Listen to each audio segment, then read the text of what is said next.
Good Tuesday morning, everybody. Excuse me. It is Tuesday, of course. I was kind of surprised it got here yesterday because Amazon basically said your order will arrive, Monday morning, the 25th. And I'm sitting going, that's Memorial Day. I didn't think mail was any kind of deliveries or anything like that was gonna come on a holiday like Memorial Day. Well, Amazon doesn't come through the regular mail. It comes through UPS. So I got the package I was hoping for yesterday, and then when I opened it up and I looked at everything I got, I was like, oh shoot, I forgot to order stencils. And Jerry Ann goes, well, don't you still have your drafting stuff? And I'm like, I don't know, where could it be? So we looked all over the place and we found all my drafting stuff in a drawer. Well, the stencils and whatnot in a drawer in my desk. The thing is, I know that the book that I got from when I was doing drafting got damaged in Hurricane Sandy, so it got tossed out.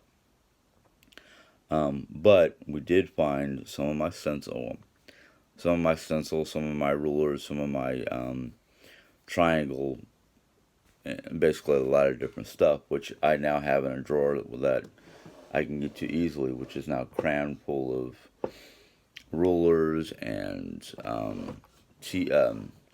triangles and various things like that. But what I got last night, and I'm going to show you a lot of the different stuff that I have that I use for drafting. But what I got last night, and you'll be able to tell the new stuff from the old stuff just by the factory stuff packaging. These are little drafting dots, and what these do is you basically take a dot, and you stick it in the corner of the paper, so it won't move around on the surface you're drawing on. I did talk to Jerry about getting a desktop drafting board, which won't take up much space and it's collapsible, so that might be a future purchase, but not at this point in time. Then, of course, I got what they call an eraser set, and it looks like that. And you've got like your little eraser to erase your markings. The brush is basically so you can remove any of the eraser debris without smearing it across your surface, so you won't accidentally erase some of your lines. This little guy is a combination of, you can put it on the spot where you want to erase, or you can use it for drawing certain kinds of lines. Then, of course, I got myself a mini but usable clear plastic T-square. I used to have a big giant one that you would see on a professional's desk, but they didn't have those, or I didn't see them on Amazon, and my old one is probably got broken or MIA or something happened to it. I don't know where it went. And then I got a pencil set.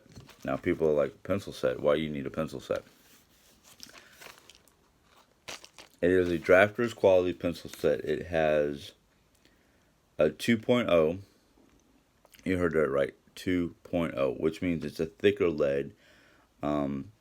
It's used, if my memory is correct, it is used to draw like outer walls of a house or whatever you're trying to design, to say this is the outer wall or this is a retaining wall, or it's a particular wall that has to be heavy duty for retention, basically to keep the house from falling apart. Then it has an ultra fine. I've never used this before, so I have to look this what this one is used for. But it's a .3 lead.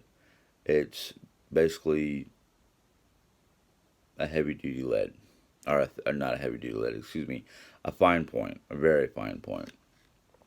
Then it's got your standard .5, which a lot of people use for just basic writing.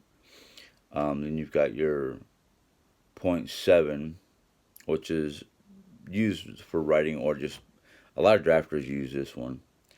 And then a .9, which the .3 and the .9 are the two that I am like, I have to basically look these two up to figure out what they're using them for. But all these LEDs that come with it, and it's got corresponding colored caps to go with the colored pencil. So you got your red for your 3, your dark blue for your 5, your green for your 7, your, not exactly black, but it is a black for your 9, and then of course the 2.0 is, well, it's clear, but 2.0, you're not going to get that one mixed up as easily as the others. But it comes with some extra erasers down here, which I'm probably going to have to get a little snack size or a little bitty container of some sort, whether it's a small Ziploc bag or something like that.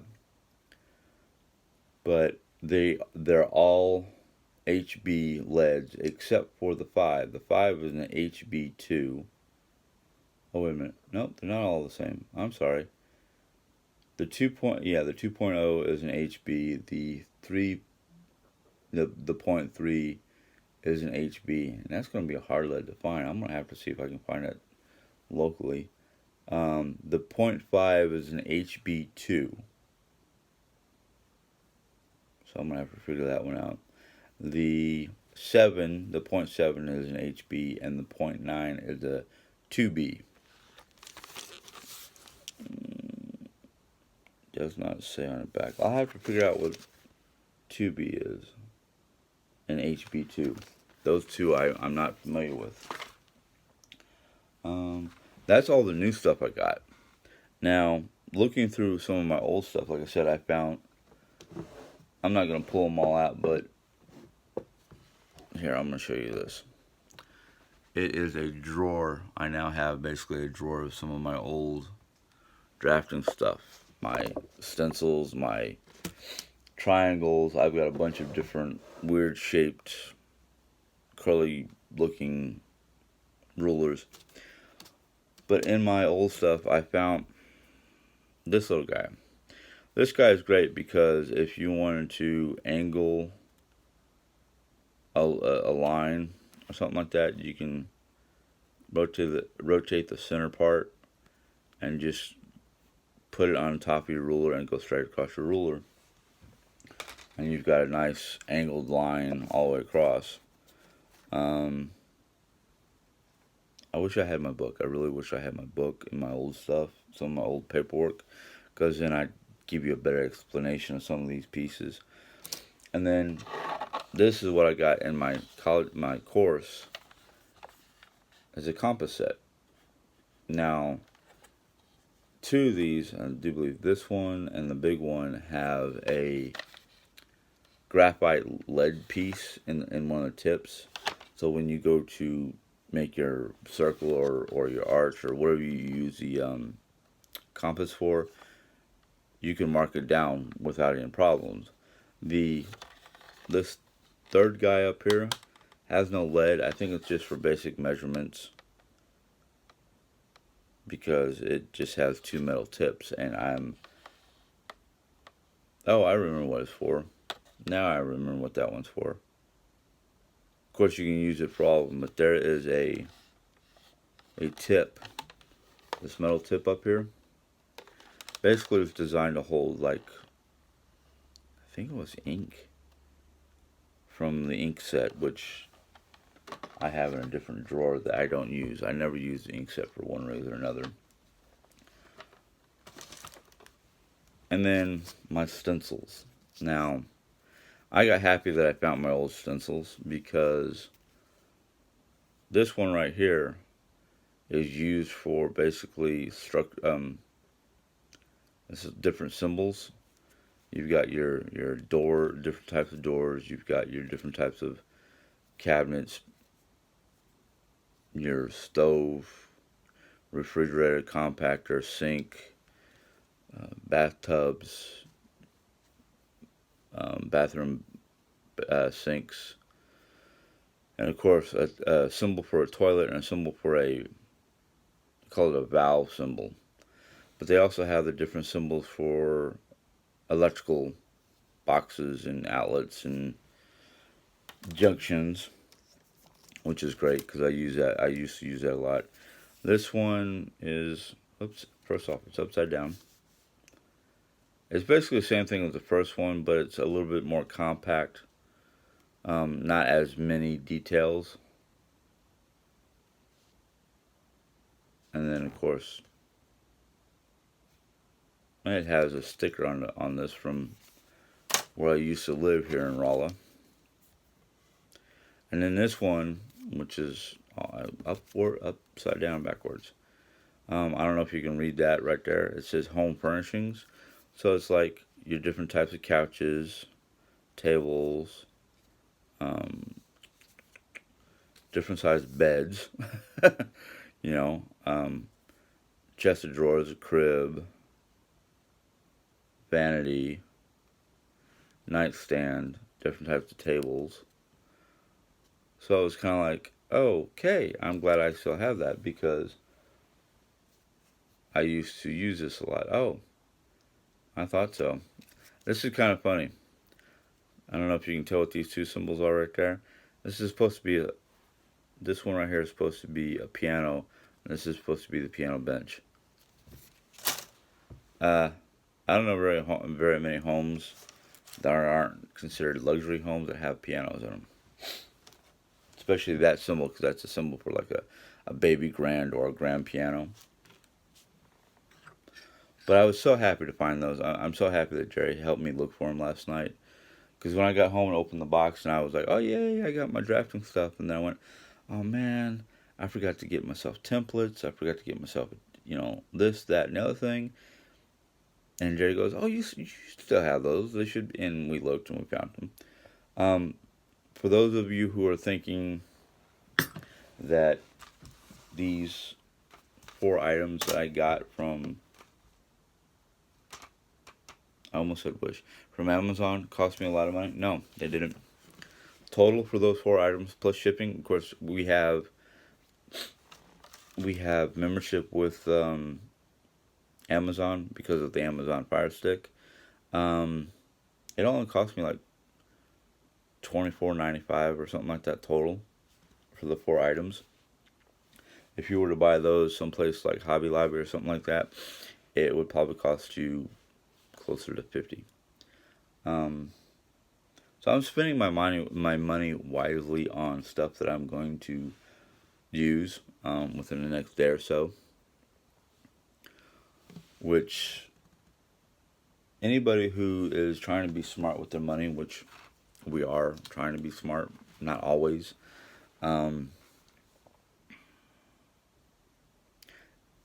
If you go looking on Amazon, and especially if you're a member of Amazon, a lot of times the items, especially if they're Prime items, are free shipping. So because all this stuff was pretty much Prime items, it was free shipping. Like I said, total cost was $24 and change. In fact, I think the most expensive thing I got here was either the pencil set or the eraser stuff. The eraser set. I think the pencil set was like $8.95. The eraser set was like $6 something or other. The dots were $5 and change, and the ruler was like $5 and change, something like that. Now those were rough estimates. I think the dots were the cheapest. Between the dots and the T-square, which is that ruler thing I got, were the cheapest. The pencils and the erasers were the more expensive ones. like I think I said on my other video, I think I'm behind on that. I have to put the 2 videos up today. But my y'all know who my wife is. Jane and I talked yesterday about the collapsible drafting board. So it's kind of like maybe in the future. Um, it is on my Amazon wish list.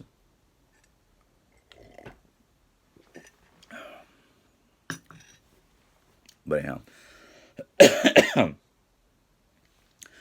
I'm sorry if I sound a little froggy because my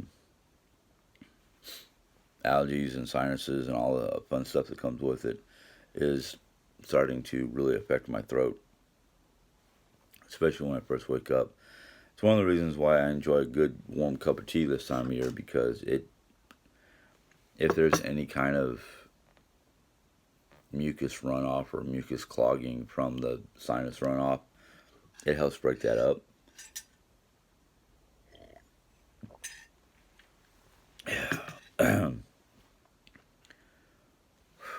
Sorry. Um, as you all saw that on the tail end of my shop with me, I started doing a basic kitchen, and I showed it to Jerry, and we talked about it, and she was like, "Well, you didn't put in windows or doors or think details like that." And I went, "No, I didn't, because this is a rough draft, and I'm still tweaking it, and I'm probably going to end up redoing it, not because I forgot all these components, but because of the factor, after looking at it, I was like, well, depending on where the kitchen is set in the actual house blueprint, depends on if I need to redraw it or change it a little bit, maybe take out a chunk of cabinetry."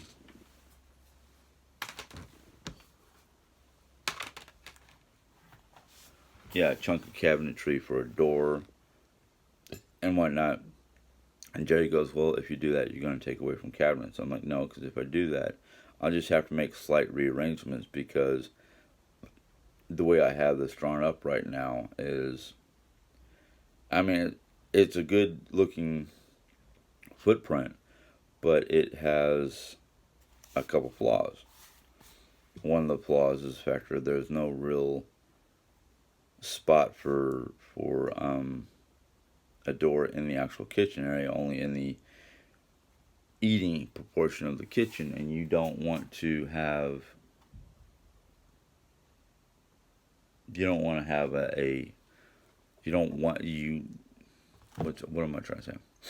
You want to have more than one egress or exit from a kitchen, because even though that I set it up where the cooking surface is going to be basically in the middle of the kitchen, it's a cooking island, you still need to have multiple exits, at least a minimum of 2. Of course, the way in my brain, the way I had this set up was, and that's one of the other reasons why I want to redesign this, is there would be an exit from the kitchen itself onto a patio, kitchen from the an exit from the eating area onto the same patio. I was thinking about redesigning the what I call the pantry into a butler's pantry, which means it's a walk-through pantry into like the actual dining room. So I have a few ideas on how to retweak that. That and a factor, the floor plan that I have in my brain is supposed to be for a dream house for me and Jerry. So I talked to Jerry about it, and when I go to redo the kitchen or tweak the kitchen area, I want to get some of Jerry Ann's input. So, I started that. I'm enjoying it. Unfortunately, I don't have, well, I shouldn't say I don't have. I have not taken the time since I did this first drawing to sit down and do more drawings.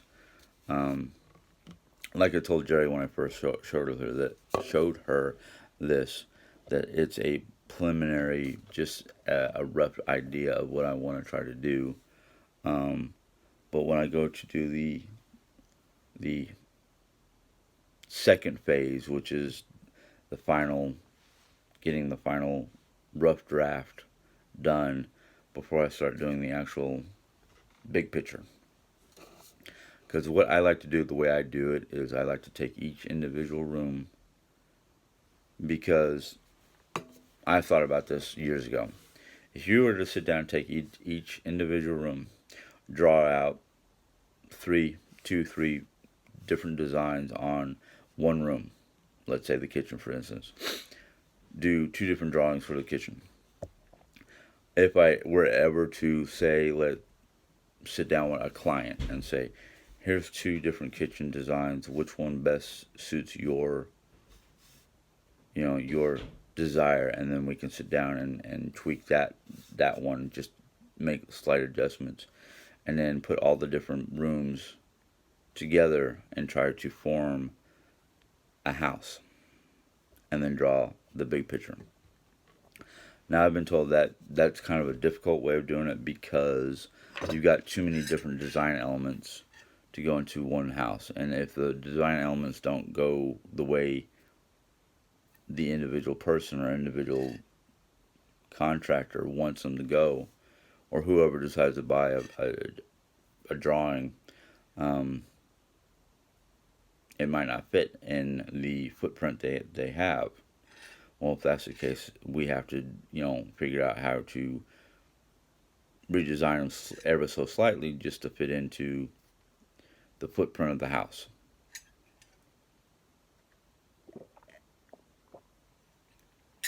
Now, my problem is I don't like sticking with certain set standards. I like to, design my own look. That's one of the reasons why one of the first houses I did was I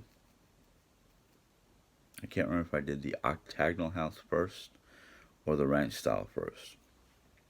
See, the problem with a lot of houses nowadays, 90% of the homes that are built nowadays are what I call a cookie cutter house, which basically means it's a set floor plan, it's a set design. You may have two or three different styles, interior styles, but for the most part, the interior, the exterior, it's pretty much either a square or a rectangle. There's very few round houses. Usually, the round houses are more difficult to build. Even the octagonal houses are a little bit more difficult to build. But the thing is, if you look toward, not really saying that the future has a bunch of dome homes or a bunch of weird looking houses, there was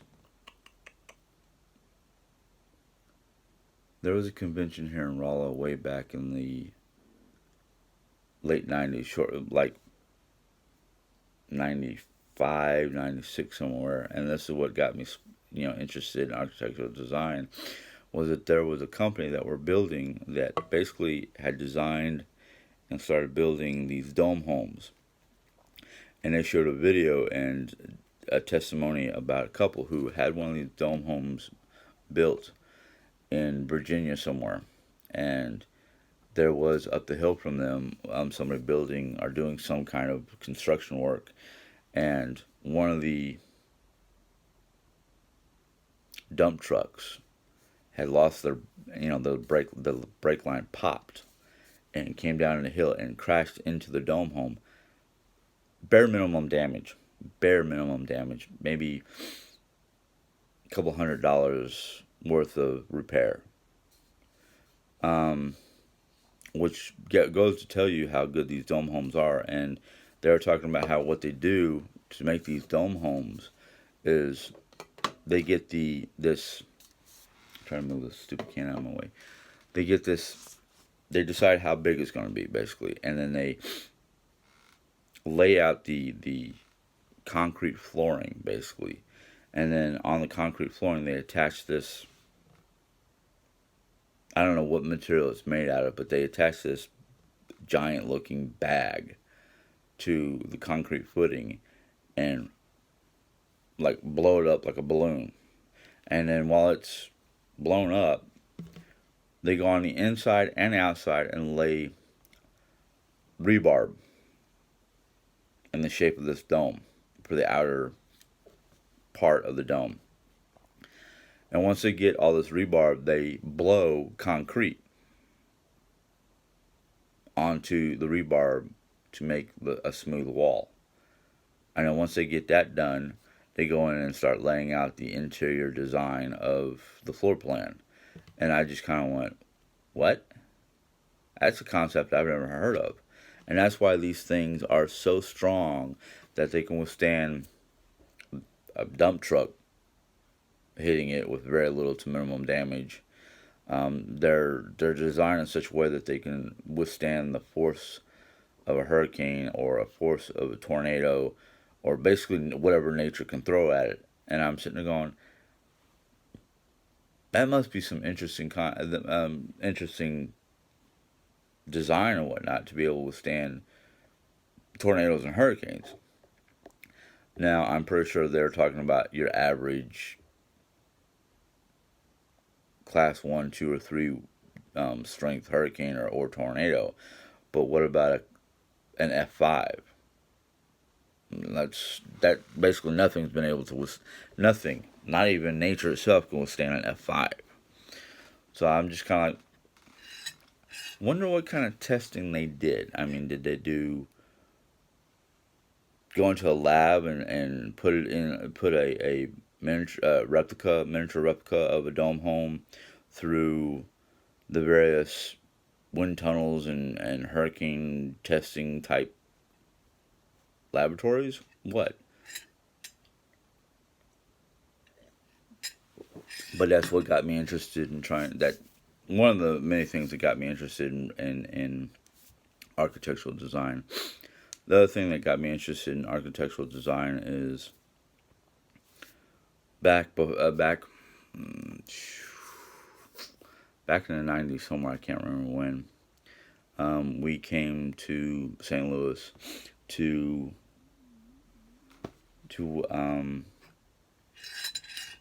one of our cousins. I don't know if it was his wife. Yeah, it was his wife. Don't remember names. I'm sorry. All I remember is his name was Jack.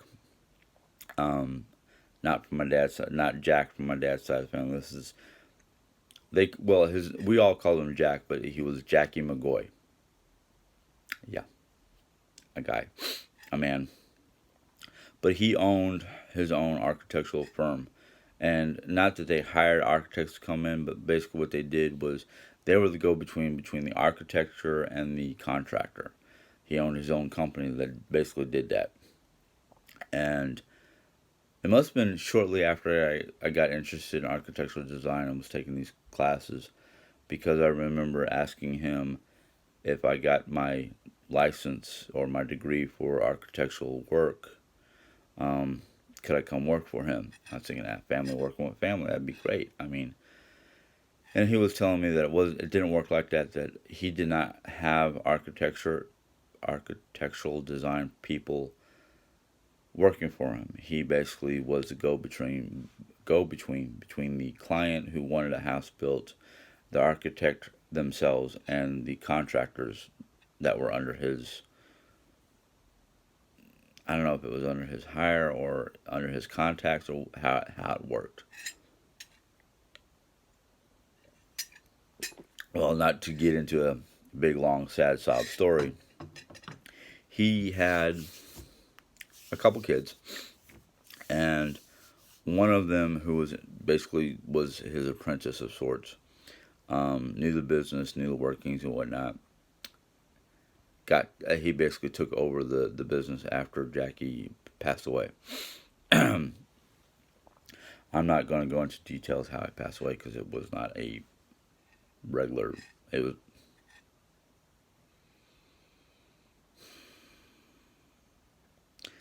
What he did and what what caused him to basically do what he did was understandable and sad at the same time. Because some people, and I'm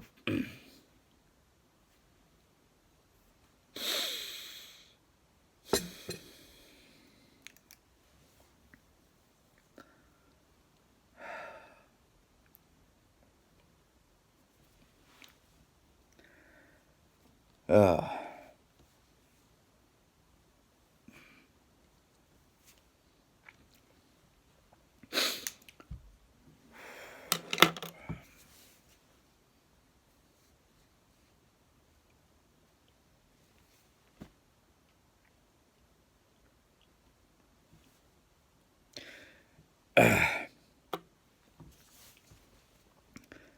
oy.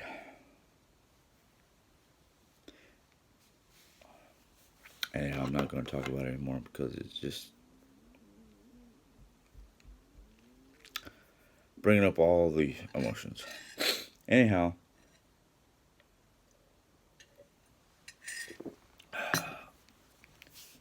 um, again, I'm going to apologize not for the emotions. I have not gotten the chance to get up in my closet to get the old blueprints down to show you those.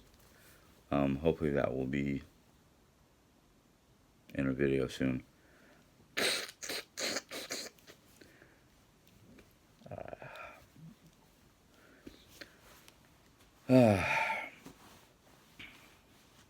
Just a brief on yesterday.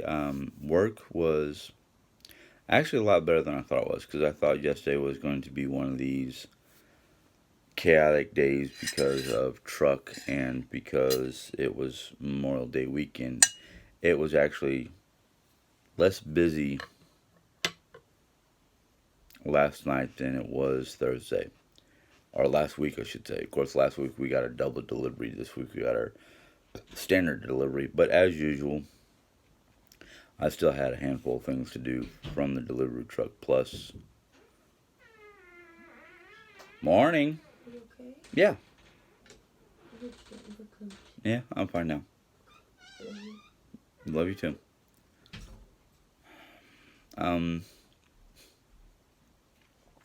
It was, just as usual. Put away, straighten the tobacco, and then serve customers and do my cleaning and whatnot. I'm not sure what I missed, if anything. I know my responsibilities, thankfully, have diminished slightly because of the new method that the supervisor set up. So we're only responsible for certain things, and the other than just simple goofy stuff like facing things and maybe one or two minor things I might have forgotten to clean up. I don't know. I know, and I don't try to blame it on anybody or anything. I just know that sometimes when you're trying to close the store down and places are not open to their regular hours, so a lot of places are still closing at 8 p.m. So after 8 p.m., I get a lot of people who come rushing in thinking we're a grocery store and asking. I had a gentleman come in last night that asked for hot dogs. Do we sell hot dogs? And I'm like, I don't sell the hot dogs. I sell the buns, the ketchup, the mustard. That's about it. I'm not. It's like I literally want to sit there and look at the people and go, do I look like a grocery store? I'm a convenience store. I only have certain items. I don't have packaged meats. Surprisingly enough, my cold case that normally has sandwiches and salads, the bottom section actually has bacon, butter.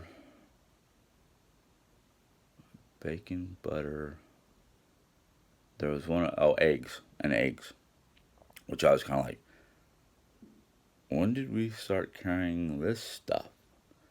And, well, I don't know if that's going to continue after the whole COVID thing ends or what.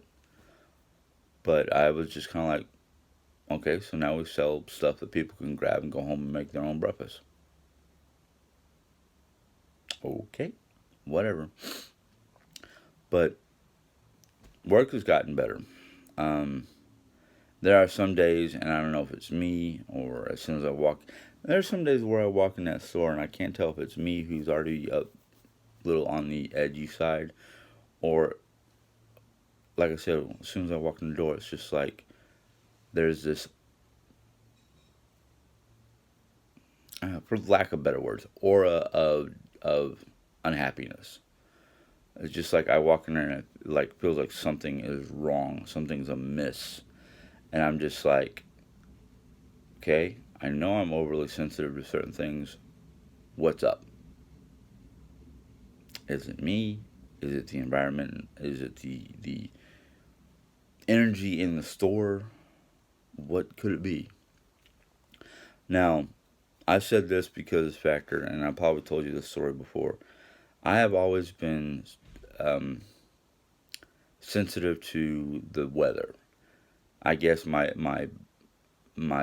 body or whatever can feel the change in the barometric pressure, the energy in the air that basically forewarns of thunderstorms, electrical storms, things like that.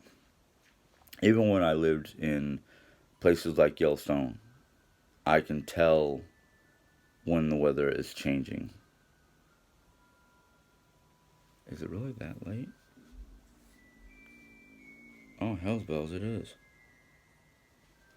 My wife has an alarm set for 12 noon to remind us to take our nose spray. And it's going off right now. I didn't realize it was that late. So I'm gonna go ahead and finish real quick. Even when I was in Yellowstone, I can feel the change in the weather a good 4 hours before it happened. And I would tell people, "Oh, we got weather coming in," and they'd be like, "What do you mean it's a clear sky?" And then 4 hours later, they're like, "Really? You knew about this 4 hours ago?" And I'm like, I can't explain it. But anyhow,